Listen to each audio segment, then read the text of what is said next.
quick parts breakdown for what you're going to see with this Tract optic. Starting with the rings, these are just QD rings that I keep on the channel from time to time. I'm probably going to stop using these because they're a little finicky, but they're from UTG. And then I have an Anarchy Outdoors 30 MOA rail on this Ruger American Predator.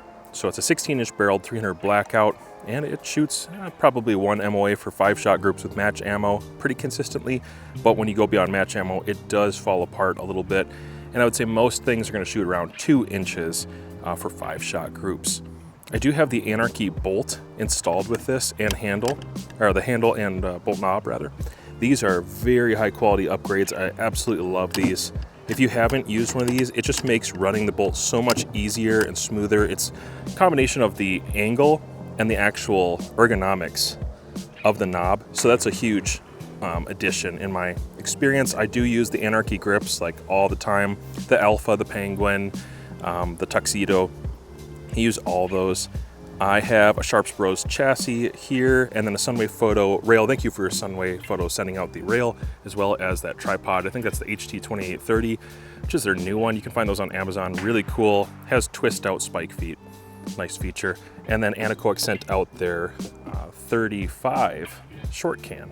And I have a caliber specific end cap on it right now when I shoot blackout. Magpul for the magazine. And then yeah, I have a Wrap C, which Fab Defense sent out probably a couple years ago now, but I still use it. It's a little wiggly. It is. It's a little wiggly. Matador arms, side folder, and I have like an 8-ounce trigger in here. But all that to say, this is what you're going to see paired up with this Tract, but I will be throwing it on other rifles in the future. For now, I do a lot of my hunting with 300 blackout. I like this setup quite a bit. It just shoots so nice. It's comfortable, it's small, it's wieldy, it's foldable. And now I have an optic that really complements this, and it's probably the best part of the entire setup, to be honest with you. All right, I almost always scare up deer walking back to my deer stand when my tripod is still in my backpack. So it's not a very long walk.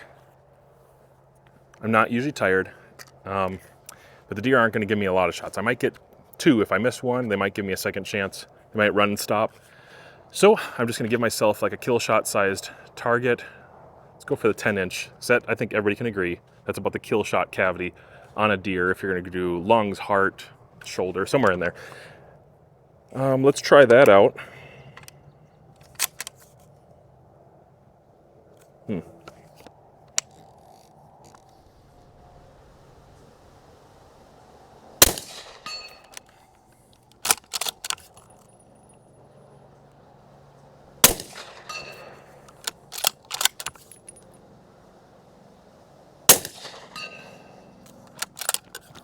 Okay, so every man who's worth his salt, every rifleman who's worth his salt, does a little practice offhand shooting. So there's a 10-inch target at 110 yards, maybe 115 from where I'm standing, something like that. And I just want to have the confidence that when I'm walking out to my deer stand, and I'm not using the tripod that I'm filming with right now, and I just have this guy in hand, I can shoot on about 9 power right in there with this optic. Excellent image, really great reticle. It's one of the reasons I can be so consistent. So at a 10-inch target at 110 yards, I can just put it up and take those shots confidently, and it looks like I can get repeating impacts back to back, which is kind of really important. I can't get lucky when you're deer hunting. I will not wound an animal. I just think ethically that's trash. So I want to make sure that if I take a standing shot across the field that I have, that I'm going to make sure it's a heart shot, it's a kill shot, it's going to hit them in the boiler room. And I think we can probably all agree a 10-inch target is a little generous, but it's probably about the size of a kill zone for a deer. Most people are going to be satisfied with that performance, especially offhand. Go practice your offhand and tell me how you do. But for me, this is important training, and if I'm going to use this little guy and not a super precise rifle that doesn't have enormous bullets, I want to make sure I get a really good shot, and this optic is allowing me to do that. 2 reasons. Number 1, the reticle. Number 2, the eye relief, and I have maybe 3 reasons. Number 3, the illumination is actually quite good on this, in my opinion, on this overcast day. With, what power was it on? With 10 power, I was able to really contrast nicely on a beat up target, and I hope you could hear that. I was making those impacts. So Ruger American still doing okay. I don't know, bajillion rounds into it, and it's really a compact little hunter. Okay, here's the reticle on 15 power. And when I bump that up to 11, you can see 11 is quite bright on the illumination. 10 is where I had it and it's very comfortable. Is it daylight bright? Yes, absolutely. So illumination wise, very functional on that reticle. All 10 mils do light up, but you don't have like a Christmas tree that you have to worry about that's going to distort some of that image. Now, when I back this off, you're gonna see field of view is growing. Comfort in the eye box is better and better. Here's 8 power, and I think this is a phenomenal range, right in the middle. And that's where I'm probably gonna be hunting most of the time, is about 8 power. Reticle is very good, contrasty, and here at 110 yards, I can easily contrast against something darker colored, lighter colored, and favor edges with no trouble. Moving down to 5 power. So if I was to take a closer shot, and I'm starting to see the eye box change just a little, if I was going to take a closer shot, then 5 power still gives me a nice wide field of view, even though it's got a small objective bell. It's not an enormous scope. Still pretty functional. Let's go all the way down to 2.5 power. And at 2.5 power, the reticle is still very functional. Let me show you with illumination on what that looks like for me. I'm going to zoom in a little bit. So what that looks like for me is more like this. It is doable. It just depends if you need illumination or if black is more contrasty. Back to 1 power, or sorry, 1 magnification on my phone, and let's bump it up to 2 so we can get a little closer again. So I would say the range of magnification is extremely practical for all sorts of hunting. Everything that I personally do, this will do, including long range hunting. I'm extremely happy with the eyepiece and the comfort behind the optic. The eye relief is probably as good or better than any optic that I personally own or have used. I don't have any trouble with it. Even though it's a 2.5 to 15, I wasn't sure how this would go, but depth of field is pretty darn good, as well as the eye box. Color is very, very good, and the image clarity is very good in the center. Now, right now, my phone is focused on the center. Let me focus on the edge. I'm gonna focus on the edge of the glass for a second. Yeah, I don't know that my phone will really let me do that very well. Sorry, guys. You'll just have to take my word for it that the edges of the glass are still pretty good. They are not as optimized as the center, but they're pretty good, and I don't see heavy distortions. Overall, if I have any critique, gosh, it's really hard for me to give critique. I just can't come up with something. It would just be too hard for me to even find something that I don't like about this. I'm regarding the price point and the design and the intended use case, and I just don't have a critique for it, other than maybe if you want to step up in the price point, you could get a little more magnification and go to their 4 to 25, and that would give you more magnification, maybe a little bit brighter and a lot more elevation. But the problem is it's a bigger scope. So I just like this one. I like the way it's set up, and I think the reticle is very smart. So very often with a tripod, this is how it'd square up if I was out in the woods. Just like this. I'm gonna run a couple on steel first, make sure I'm in the ballpark with each load. And you might even be able to hear this, even with my microphone.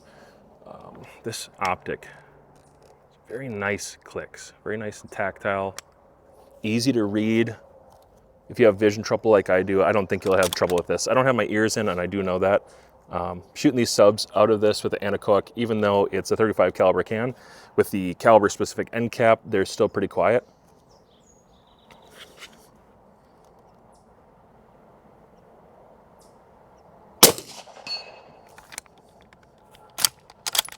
Those eject really hard.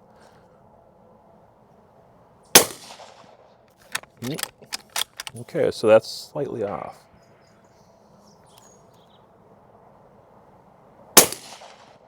Yeah, those are a little low. I think that's part of the consequence of shooting off the tripod, and that's why I wanted to practice on steel first. So I want to be 100% sure that I can square up steady and then take those shots.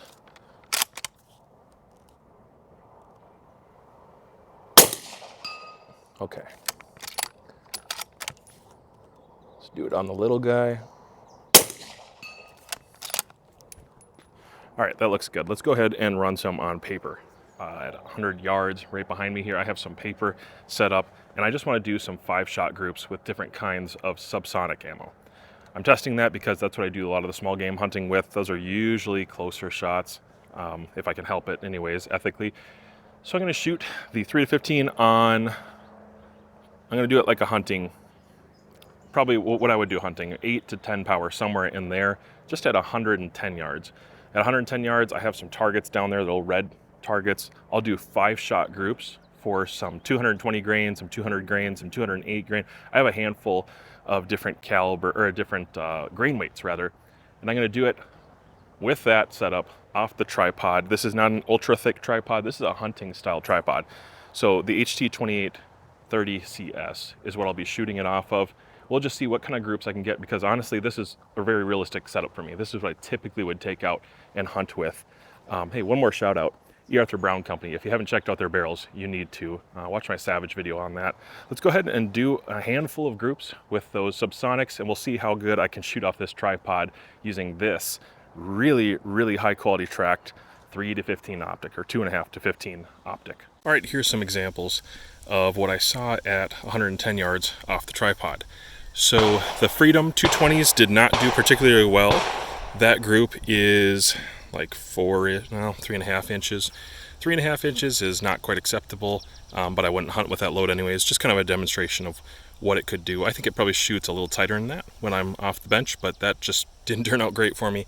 Here is something I could be pretty happy with. That is, man, that's darn near 1.5 inches. I'm very happy with that. That's 208 grain AMAX, and actually I did 2 of these groups because I wanted to be sure of it. So there was one, and here was the other. This one is bigger. It's about 2 inches. So 2-inch group, that's definitely acceptable. It's within the window here. I may not be all in the red, but it's within the 10 inches that I talked about. So I'm happy with that. Another pretty good one. This was 220 grain SIG OTMs. So that did pretty well out of that Ruger American. I'm real happy with that. If I had more of that ammo, I probably would have done a second group of that as well. And then I used some Federal 220 grain, what are they? I can't remember what the actual bullet is. Now that I think of it, I kind of forgot. But that did pretty well off the tripod. I'm really happy with that. 2 inches was probably about the best I thought I would do. So this is under 2 inches. This is, again, about 1.5 inches. The tripod did not hold me back very much at all. Rifle still performed well. Optic helped me get there. And then, let's see, we're about 2 inches with the S&B, which is what I expected. That stuff usually, it's kind of slower. I think that's in the 900s, so it drops even more than I anticipated.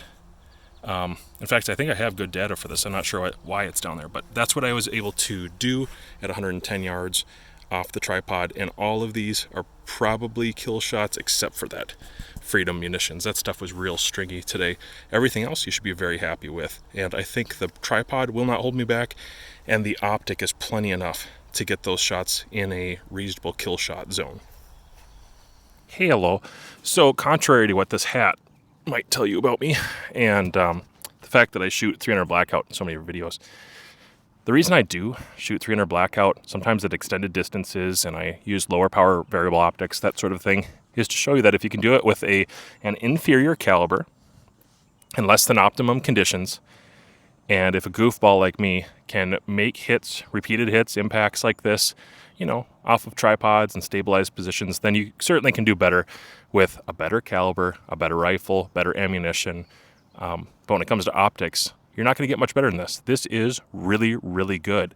And so I'm taking an awesome quality optic and I'm putting it on some average parts with some average ammo. And I'm showing you that when it comes to hunting and practical plinking, having fun with that, this optic is going to cover all that ground for you, even if you don't spend top dollar. So I'll shut up and throw a few rounds here at 629 yards.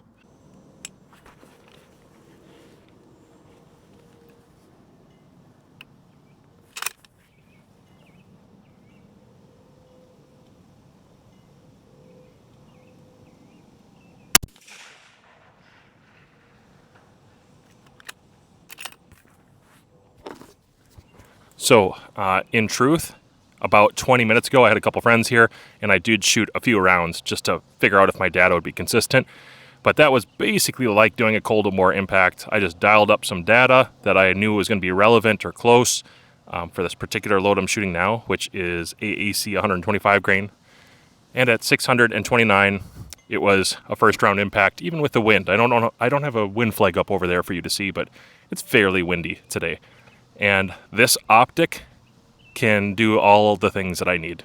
It can do close, it can do far. I could go further. It wouldn't be very practical from me, but with a better round, a better rifle, and even a better shooter, if you have better skills, you absolutely can make this happen. And this optic is not going to hold you back for practical plinking or long-range hunting or close-range hunting. It can do all of it pretty well, in my opinion. I'm going to shoot a few more rounds.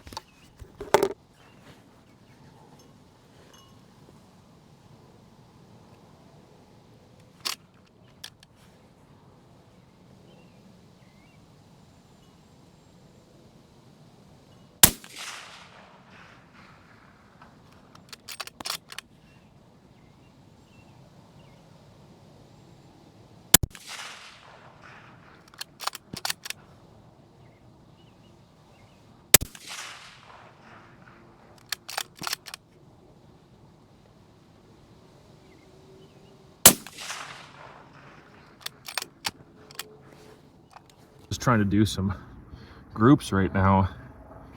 My goodness, I have never been so uncomfortable. The gnats, the flies, the mosquitoes, the wood ticks, the horse flies and deer flies are really bad. I'm covered in 10-hour DEET, and it's not enough to keep them off me and out of my mouth, my eyes. So there's my excuses out of the way. Let's shoot some groups and we'll see what the performance is like. I'm gonna do some of this Hornady Black 208 grain. This usually performs pretty well. I'm gonna do my best to read the wind and try to do some reasonable groups, at least get a feel for hunting, what I can do in a less than optimum day. That's useful information too. Honestly, I don't need to do this. I just really enjoy the optic. I'm really appreciating the reticle quite a bit.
Okay, gang, this is typically what I'm shooting.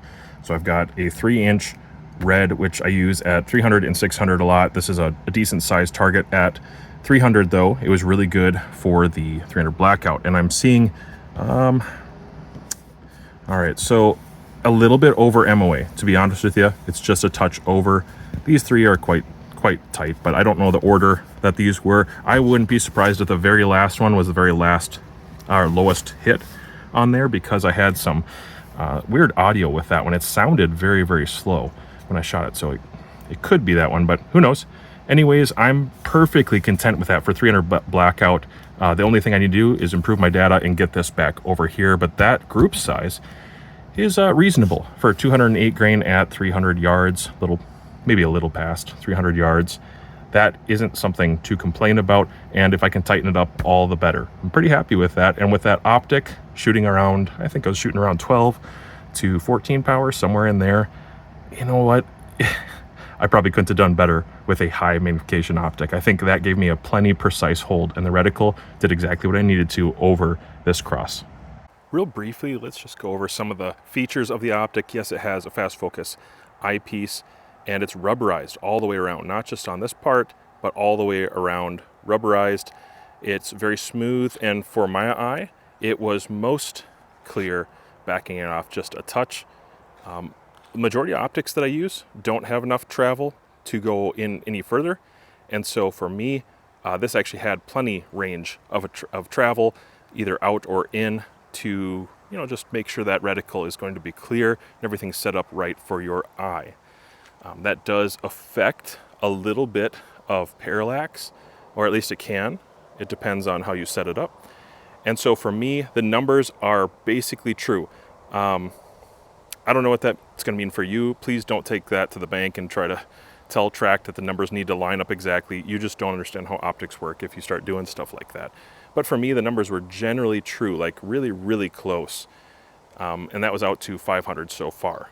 I have not gone beyond that, but I'm going to next week. So, okay, going on from there, you have the Magnification. And the Magnification is really glassy smooth. If you've ever had a Tract optics, then you know what I'm talking about. Everything is always glassy smooth. They're not going to have tolerance issues. And 2.5 to 15 is, you know, it's a good move. That's a high ratio to go over. But most of the time, because it's a hunting optic, I tend to leave it somewhere around 8. And if I really need that wider field of view, it's not hard for me to go down a little and then back to 8. Or if I am in the prone, I have that opportunity to take a shot, it's not hard for me to push it up to 15. The eye box and comfort behind this is comfortable at all ranges. The image is very good on 2.5 and 15, everywhere in between. The reticle, this is not super common, but the reticle is great from 2.5 to 15 as well. Usually I have a little bit of complaint or just a preference difference. This one, however, everything was good for me. It's kind of the perfect hunting optic, and you're just going to have to get over that if you're looking for critique. I just don't have a critique for that part of the scope. I like it quite a bit. And as I said before, it does have steps in between, off and on, and it does get quite bright. I'm pretty happy with the experience there. Parallax wheel is incredibly smooth, and it has very functional numerical values. One thing that I really like is that it goes down to 10 yards. Yes, with small game hunting, I do take some shots as close as 10 yards, so that's a big deal to me, especially if I throw this on a rimfire, which I'm thinking a lot about, like a hunting-based rimfire. The turrets are extremely tactile. If I can just move this around, they do have like the most minimal backlash in the turret housing. It's not the turret itself, it's just the housing, this big piece on top. But it's very easy to set up the zero stop. It's very easy to set the zero for the scope, and it doesn't bother me at all, because every time I grab it, I'm not like, okay, is there any movement here? I'm just clicking. And the clicks are good, they're defined, and everything lines up exactly on, everything lines up exactly on that witness line. No issues whatsoever. I did set it up with a 1/10 under, just for when I take my can off. You do have a capped windage turret, which is a really important feature for me nowadays. I didn't used to care about this, but I think as I started hunting more, I do prefer this. Even on some competition scopes, I kind of prefer the option to be there. I like having a capped windage turret. You can see that everything is set up in 1/10ths, which is the right way to do it, in my opinion. And the knobs do not stick out excessively. One thing about Tract is that their turrets are tall once they're lifted, but when they're back down, you have a locking turret. It's not going to get adjusted on its own, and a lot of people would say for hunting, this is the right way to set up a hunting optic, because it can't be messed with, it can't be bumped or moved, and it's not going to screw up your hunt based off of an error. You do have a smallish size objective, and that's really appropriate in a lot of people's opinion to fit on hunting style rifles. Let me take a step back so this can focus. With a rifle like this, I actually think it's pretty complementary. If I didn't have it in the Heat Seeker chassis, it would be even more complementary. You'd be able to tell that there's not much of a scope gap. It's still pretty reasonable, and it doesn't interfere. I have a 30 MOA rail, so that was one thing I was curious about. It doesn't interfere, it fits really well, and it's just a fairly compact optic overall. It's not the shortest of what's out there, but that's fine with me because it has a great eye relief. It has plenty of internal elevation. On this 30 MOA rail, let's check this out right now. I want to show you this. On this 30 MOA rail, 10, 20, 21, I probably would use 20.5 of it. The image is fine all the way though, and I'm really impressed with that. For a hunting optic, this will allow you to take ELR shots basically on small game or deer, if you want to take a deer shot with your 7mm a long ways off, this will absolutely do it. And 15 power, as I showed just a couple weeks ago when I was shooting at a mile, 15 power is easily enough to get everything done inside that distance as long as you have a sufficient caliber. So I'm very pleased with the optic, the footprint, the feel, the design. Everything about this is pretty much good to go, guys. I just want to show you that the rifle and optic combination, even though this is a suboptimal caliber on a suboptimal day, suboptimal ammunition, when I plug in a good quality optic, I can still make hits at distance, I can still shoot really close, and I can do everything that I would normally do. This optic is not holding me back, and more than that, it's advancing me. I feel like the field of view, the eye box, the color, the fidelity, edge to edge clarity, reticle illumination, amount of internal elevation, the design of the scope, okay? I feel like it's extremely, extremely desirable. There's probably two groups of people watching this video. Maybe somebody who's trying to save their way up to better and better scopes, and maybe you're in that like $600 category, you're finding some sort of hunting or cross-platform capable optic. I'm gonna highly recommend to you, save a little bit more and go for this. You'd be so much better served. You'd be better served by an optic like this, that's well designed, that's made by people who are really doing next level quality with a better image, quite frankly, a lot better image, a lot better eye box, and not just the eye relief, but actually the comfort behind and the reticle sharpness. There's so much about this, setting up the eyepiece, the parallax. I could say a lot more than I probably need to. I'm gonna tell you, save up. Instead of that $600 optic, I think save up. And Tract has some cheaper optics out there. Some of you might be content with that. It's worth looking at if you're really on a fixed budget. But for my money and for my recommendation to my viewers, I'm gonna say save up the money. You'd be so much better served by an optic like this. Then there's another category of people who are maybe in the $2,000 to $3,000 category for hunting optics. And it is possible to overpay for an optic. I want to throw that out there. I know that's controversial, but it's possible to overpay. There is a diminishing return, especially in the hunting field, for optics, where you might get something very niche, it's cool, it's got that brand that you like. Maybe you haven't heard of Tract yet. I don't know if you've been living under a rock, but if you haven't heard of them, this is an awesome competition and hunting brand, as well as plinking, target shooting. They've got some ELR capable optics nowadays as well. I'm not really sure if there's anything they're not into other than red dots. I don't think they're doing red dot optics. But if you're spending in that $2,000 to $3,000 category, I've had plenty of time to look at those optics. And it is true that sometimes a German hand-fitted optic has some extraordinary features. Sometimes the glass quality is really next level, but you are gonna pay a premium for optics like that when you could get 3 or 4 rifles outfitted extremely well, very high quality glass, excellent features, just as good of tracking, if not better, than some of those other options with an optic like this. So you don't need to spend that money anymore. That's just not how it is. It used to be that way, that you had to pay and you paid for what you got, you know, and I think nowadays it's not quite as true. That axiom of you pay what you get for, or you get what you paid for, you pay what you get for, that axiom is not quite as true.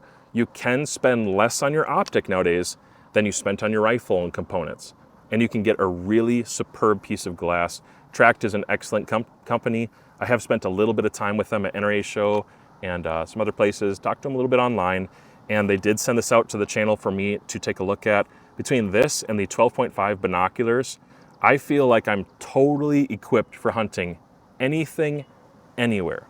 And I don't have to spend more money. Not with Tract, not with anybody else. I kind of have what I need. I'm covered right there.